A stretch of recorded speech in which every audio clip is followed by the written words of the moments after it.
Hi, I'm Megan Skidmore, and this is the Beyond the Shadow of Doubt. I'm a woman, daughter, sister, spouse, mother, life coach, and person of faith on a mission to normalize asking questions and allowing doubts, not only in a faith journey, but in all aspects of life. Join me in bringing this traditionally taboo topic out of the shadows of shame and into the light. I'm a firm believer that we normalize through more talking and engaging in discussion. More talking peels back, exposes, and erases the layers of shame associated with questions and doubts. When we're more authentic about our journey, we are more powerful because shame has no power in the face of authenticity. Don't forget to enter my podcast giveaway, where the first prize is a $100 gift card. To do so, simply leave a review and a 5-star rating on Apple Podcasts. Upload a screenshot to my Google Doc. All the details and the link to enter, including the Google Doc, is in the show notes or in the bio of my Instagram profile. Today, artist, illustrator, and designer Charlotte Condie joins me on the podcast. Based in the Atlanta metro area, she spends a good chunk of time raising her 4 children, attending school for dental hygiene, and designing and creating. Raised LDS, much of her work focuses on the spiritual, religious, and personal. Charlotte enjoys the deep waters of self-reflection and expression within her own lifelong wrestle with the divine. In her work as an artist, she shares, I want to begin focusing specifically on modern-day Latter-day Saint culture, holding up a mirror to the experience both in grace and self-reflection. I hope that as I explore this community that has given me so much, I can challenge it to take steps forward toward the light of a more expansive approach to spirituality and inclusivity in culture and doctrine, end quote. During our chat, Charlotte vulnerably shares coming out to herself as bisexual and then to others, as well as how her battle with scrupulosity has affected her spiritual journey. Welcome to part 1 of our interview, episode 45.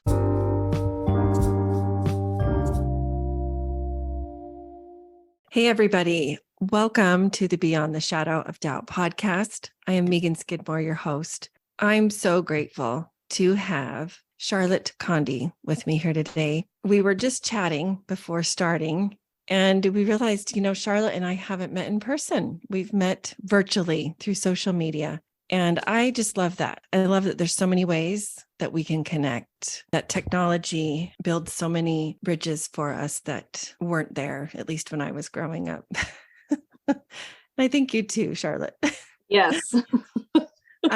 So I love for my guests to share with us all about who they are, and don't want to steal any of your thunder. So I would love to give you the opportunity to share with our listeners your background, your origin story about you, your upbringing, where you're at now, your family, all the things. Okay. So I was born in Long Beach in California. I am the oldest of 4 girls. I was born in the church. My father's family have been in the church since its inception. My mother was a convert and dad baptized her in high school. She came from a Methodist Presbyterian background.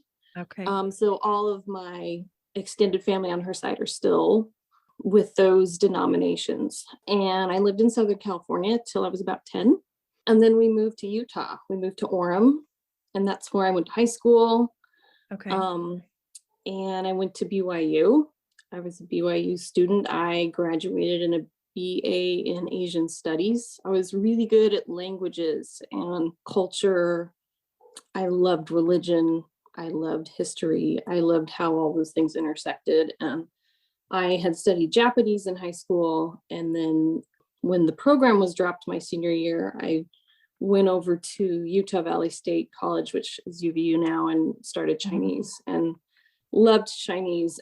I'm kind of a visual learner, and that language made a lot of sense to me. I failed so miserably at Romance languages. I can't conjugate to save my life. And I'm sitting here thinking, I don't know how she's doing all these Asian languages. I would never be able to, because I know Spanish and I've tried to learn some French and Portuguese. Yeah, help me if I ever get to Europe. I can't do it. But that's I can so manage funny. Okay. And it's funny, even though I've lost a lot of my language skills, I can still write and read pretty well. Awesome. And Chinese. So that was my education. I got Awesome. married when I was 19, actually, Okay. at the end of my sophomore year. I was young when I graduated high school. I was 17. So I was also a really young bride. I was still at BYU. My husband had graduated and he was working as an accountant and also getting his MBA through Utah State, like on the weekends. Okay. And that's when we decided to adopt. I always knew getting pregnant was going to be a challenge for me. My body didn't have periods. It just didn't do Okay. that. And doctors didn't think that was a problem. But when we, wanted to do that, we didn't get the service or the care that we needed at the time in Provo. And no one took the time to really understand what I was dealing with physiologically. And what I had was PCOS, but I wasn't diagnosed until I was Okay. 36 years old. I'm so Um, sorry. yeah. And it's, and later when I had a miscarriage 2 years ago, all those years of loss, like it came back up again. And it's just kind of like, I know that my life has been on an awesome trajectory and I don't ever want to regret or resent or Yeah. wish for something different, because I have all these tremendous blessings in my life that I'm so grateful for, even in the face of a lot of pain and challenge, but still hurt by the fact that my problem could have been solved with maybe just Mm. a few vitamins and someone to take the time to listen to me instead of shoo me off because they were busy dealing with all the other very pregnant BYU students. So Yeah. we adopted through LDS Family, which was functioning as an adoption service at the time. And so we've been really blessed because, one, we haven't had to wait too long for any of our children, but also that we've had such good relationships with our adopted children's parents. Mm. And we've been able to maintain open adoptions with all of them. Our That's oldest, fantastic. Yeah. yeah, her parents were Cambodian refugees as children. And so they've had a difficult life. And so we adopted her, and recognizing the challenge that it was going to be for her to grow up in Utah as a minority, as a trans racially adopted child, we decided we didn't want to raise her there. We Yeah. just knew that was not the right place for us. And I had wanted to go back to California. My husband had always wanted to live there. He's from Seattle.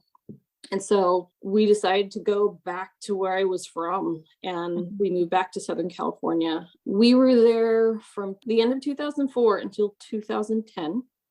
Okay. And when we were there, we adopted our two middle children, and both of them are biological siblings, and they are Pacific Islander. Their mother is Tongan, their father is Samoan. And those adoptions, likewise, have been such a tremendous blessing. And Mm. I like to think that we're all blessed with opportunities to grow and to learn and For sure. to get to know life in a new way that we hadn't before. And Mhm. adoption it's one of those hard things because you have multiple parties coming to the table with a lot of trauma, and the very act of adoption itself is trauma. And so it's hard because there's a lot of pain involved, but there's a lot of Yeah. joy at the same time. And so you bond with people you don't know in a really unique way.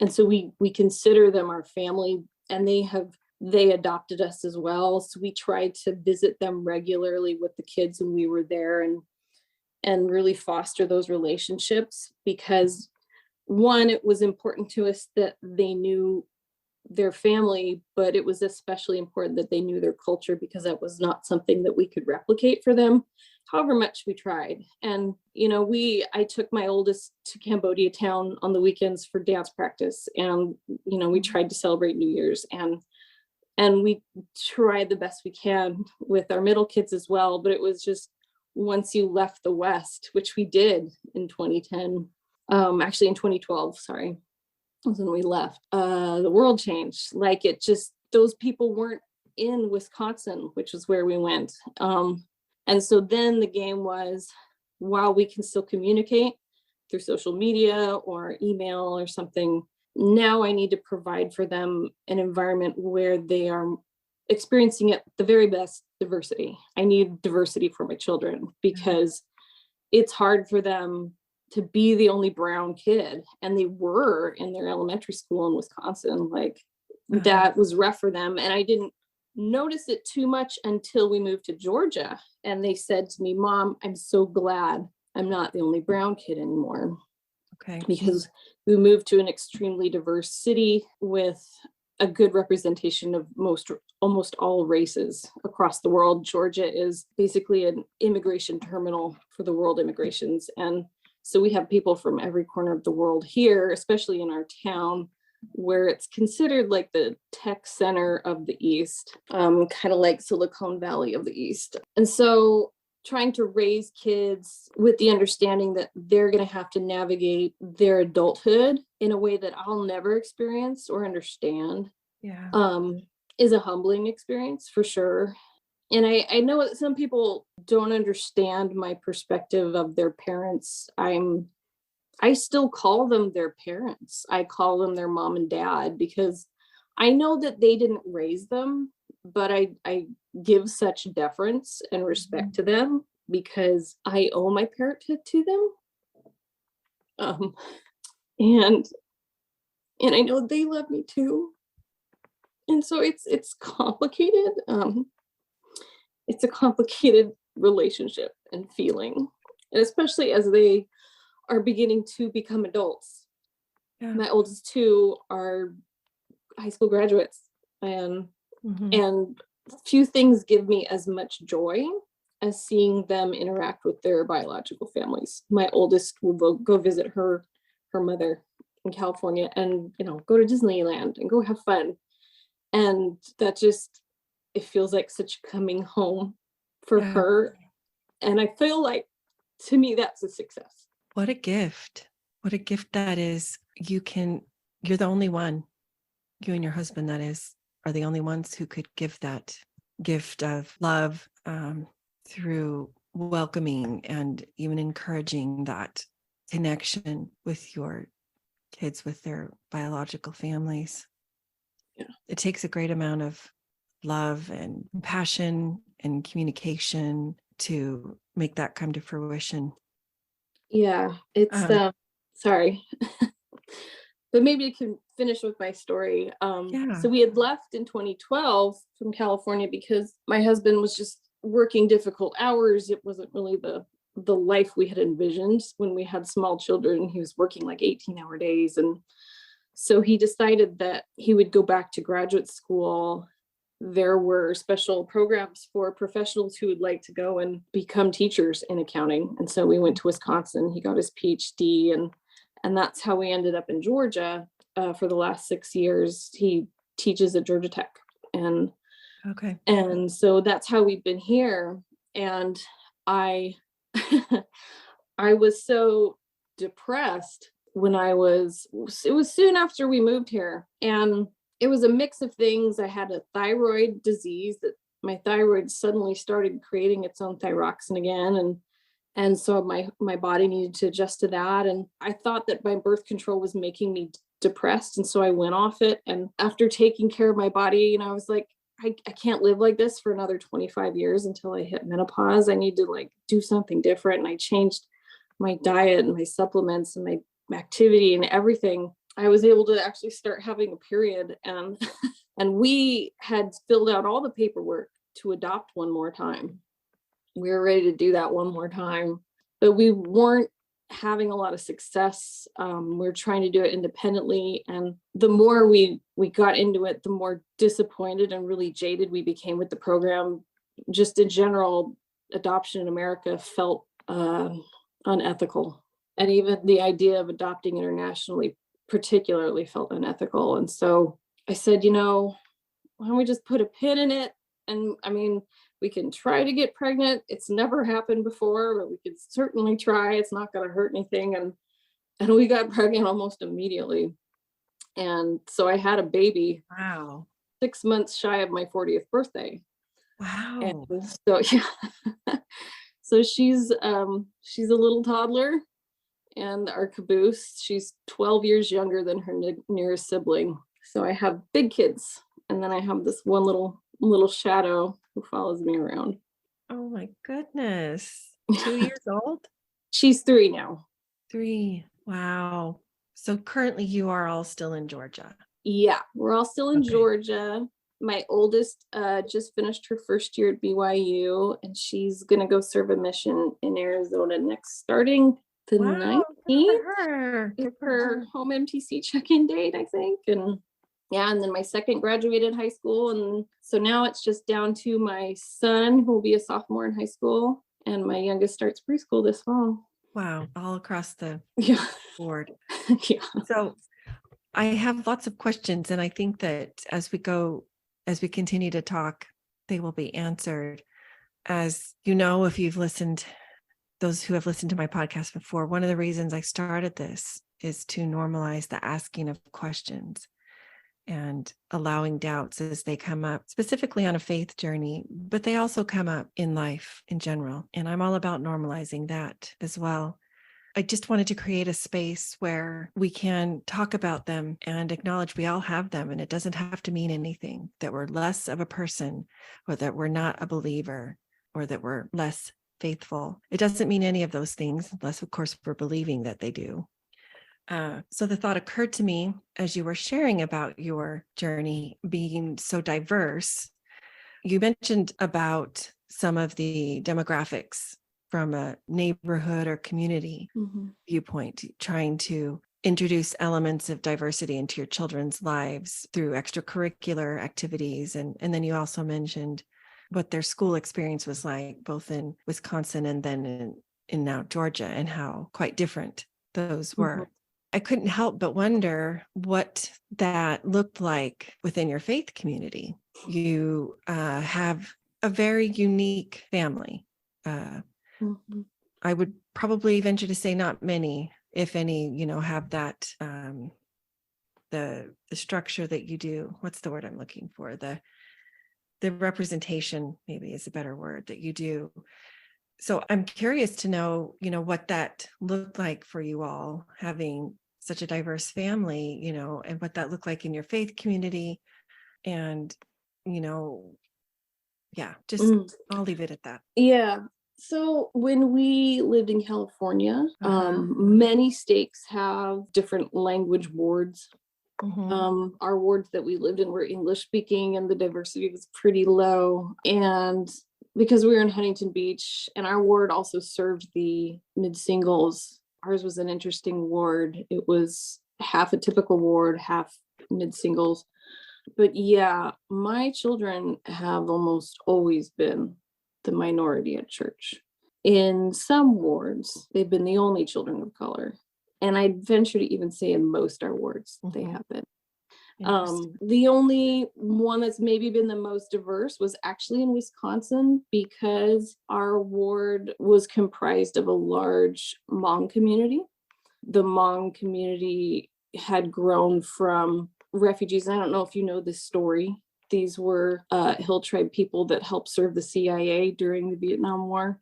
So these people share the same story as my oldest daughter. Okay. They came to the United States for refuge because the Vietnamese were going to murder them for serving the CIA. So a lot of these people have incredible oral stories to share. Wow. And yeah, we actually had some dear friends in our ward, and he was taking all the oral histories of the elders and writing them down. He also translated the Book of Mormon into like common Hmong for people. Okay. So that was really the most diverse ward we had. So yeah, it's been problematic because we've had comments. We've had to talk to leadership about teachers, things that they're sharing or telling children.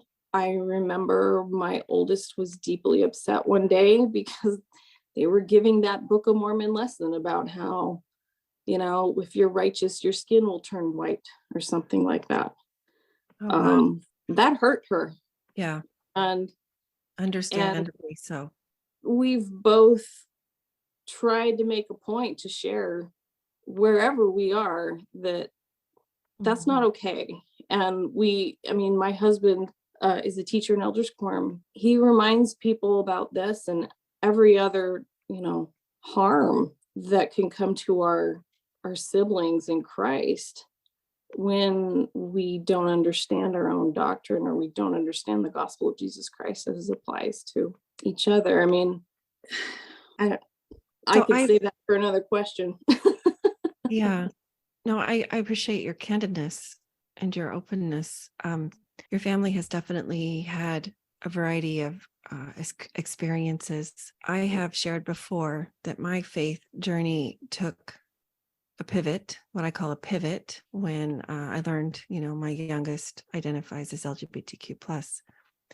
And I have since really come to know that most, if not all, people have or will come to a point where life's circumstances, life's experiences are going to present, things that maybe they've never thought about before or haven't had reason to evaluate or consider. And it can be kind of earth-shattering, to sound kind of cliche, but at the same time, that is how it can feel. So I would love for you to speak to that a little bit about your faith journey and maybe some of those times that were really kind of crucial to your faith journey that maybe you felt it pivot, So I think it's funny because the more I talk to people about this, I mean, we all have such unique stories, and I think that's really valuable to listen to and to hear. I grew up in a pretty traditional home. I was given the freedom to learn and explore things at a young age. And I was one of those odd kids who really enjoyed religion and culture. In high school, I was reading the Bhagavad Gita and the Vedas and the Four Noble Truths. And those were all things that I was really interested in. And that's what kind of took me to Asian studies, was the philosophy and the culture, but especially the religion. And those things spoke to me. And it was never ever spoken that these other things were wrong. Really, I think the understanding was always that, we have all the truth or whatever. And so it's fine to go and learn these things, just know that we have all the truth. And so that's what I was operating on. But it was all extremely valuable to me. And it informed my own concepts of God and divinity and how to experience the divine. My mind was a lot more open to ideas as I continued to age. And people often describe like a shelf. There were things that I didn't understand or agree with, but I think because I was programmed to really feel like, just have faith that it'll work out. That was me for a really long time. And it's not at all that I've lost faith. It's just that I feel more emboldened to take a more active role in what faith looks like in my life personally. And so, I think the other difficult part is to talk about my faith journey is to also talk about my own scrupulosity that I've lived with for over 20 years and my own coming out to myself about my sexuality. Like, all these things are woven and intertwined, and I can't talk about one without the other. I think spending those really formative years in Utah within that cultural context, while my family felt like outsiders, we still tried to fit in, and we still tried to toe that line of being part of that community, whatever that took and whatever it looked like. And so that meant, while my mother disagreed with, say, the young women's activity where we learned how to put on makeup, it was still something that I did, right? And and these things feel innocuous and trivial, but when you add them all up, it's almost like death by 1,000 pinpricks sometimes, because it's the little things after a while that start to add up that are painful and overall traumatic. the thing I often refer people to when I talk about it is pretty recent. It was really with COVID. I have a child with borderline personality disorder, and it was not something we really understood until just very recently.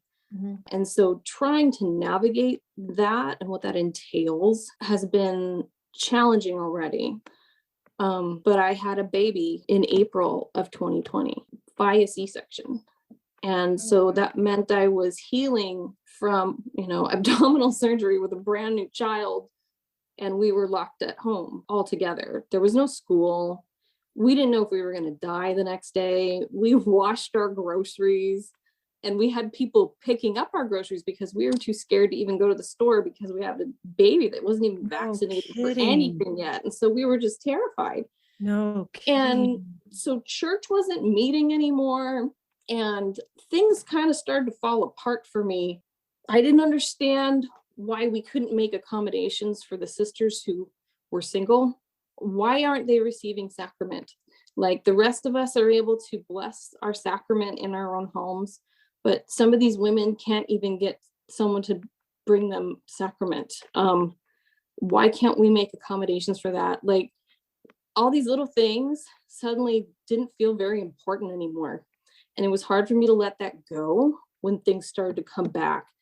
And so dealing with like the stress of parenting a child with a mental disorder, trying to come back from having a baby, and we were in lockdown, and watching my church community pivot in the most astounding ways, it gave me whiplash. And Tell me what you mean specifically by your church community pivoting in astounding ways. So our ward, and I know it kind of depended on the ward and how good they were at putting things together. There were several months where before we ever had like anything that was Zoom called for a meeting. And so it was just us, right? We were blessing the sacrament and taking the sacrament. And I think we would read a scripture and maybe watch something. And that was church for us for several months. And in the depths of it, with teenagers who were unwilling, uninterested, and me seeing that this institution that I had relied on my entire life cannot handle this. It's hard for me to trust it. And that wasn't where it all fell apart, but that's where it started. Like a thread began to be pulled for me because I knew how much money the church had. I knew all its access to resources and its capacities. And we were saving for a rainy day. And if this wasn't a rainy day, then what was? And it felt like suddenly we were all on our own. And I have since reestablished my own testimony of a culture of the community. Like the point of church is community. But at the time, it felt like, why are we even going to church when we can? Like, if we can do this all on our own, like, why are we even showing up?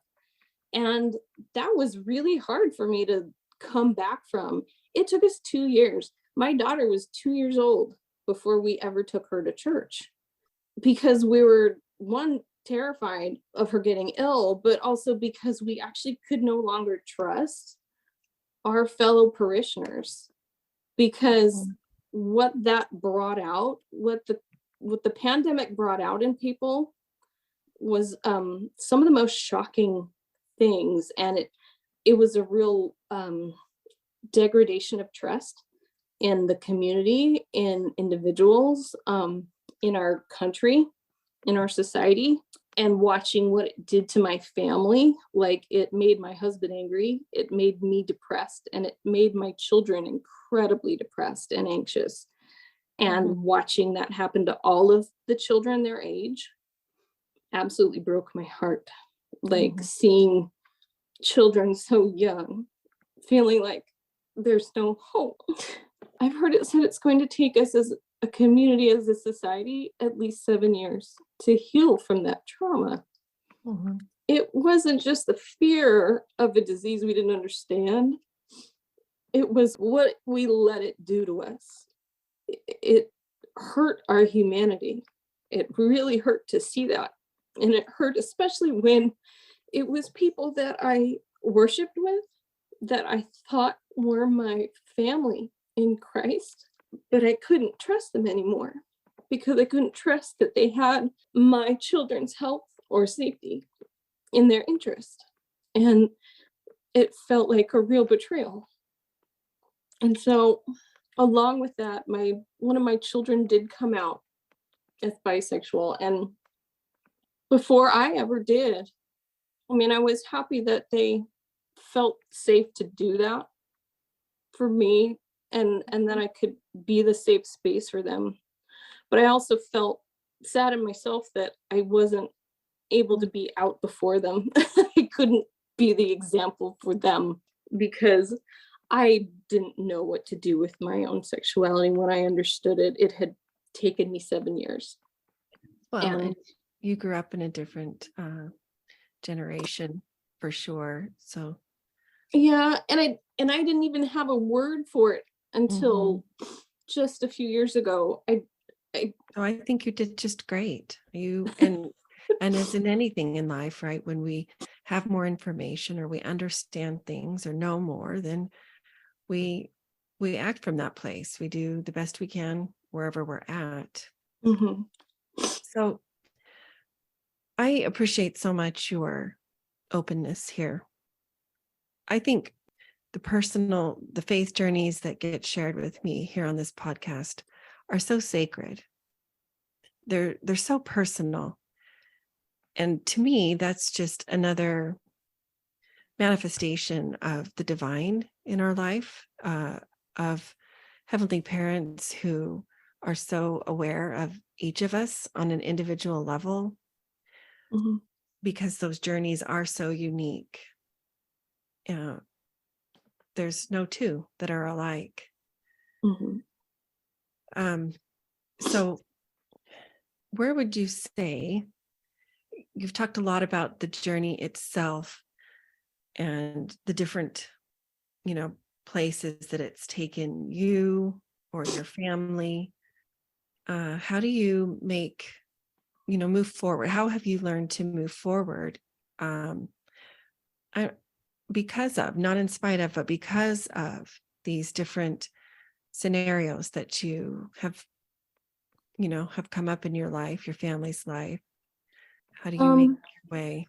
so I think the important thing to talk about would be my experience with scrupulosity and how it had manifested, particularly in my early 20s and as a young parent, but came up again.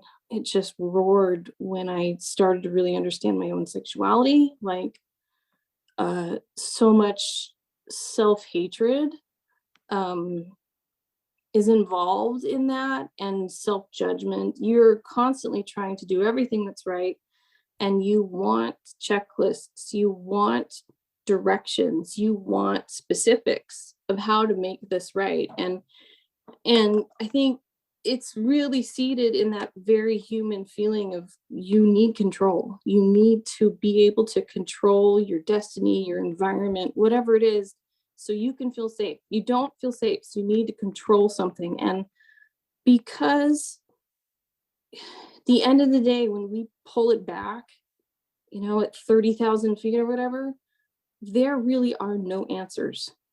And we can say that we know something, but when it comes to spirituality or religion, and this sounds so heretical, maybe to a lot of people, there are no answers. There really are no answers. And I, because my experience with scrupulosity and religious OCD has been traumatic and painful, the only answer I've really found is that I have to actually lean into uncertainty.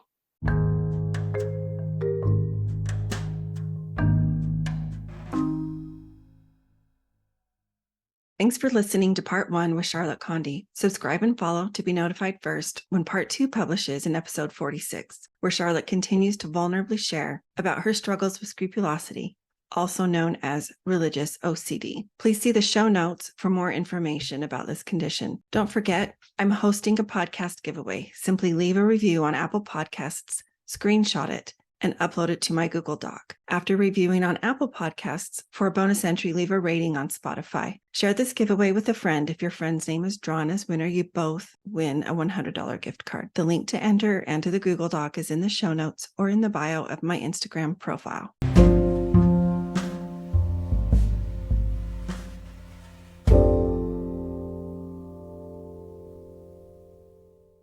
Come join me in Hopeful Spaces, a Dallas Hope Charities component of Hopeful Discussions, which is sponsored by Mercedes-Benz Financial Services USA. Hopeful Spaces is a monthly parent, caregiver, and ally support group facilitated by Megan Skidmore Coaching. To join is free. Simply send an email to chc@dallashopecharities.org. Visit meganskidmorecoaching.com, where you can find this podcast, as well as additional free resources. Check the podcast show notes on any platform for links to sources cited. Follow me on Facebook or Instagram for more and to send me a DM. To help the podcast grow, please follow, rate, and review, as well as share it with a friend.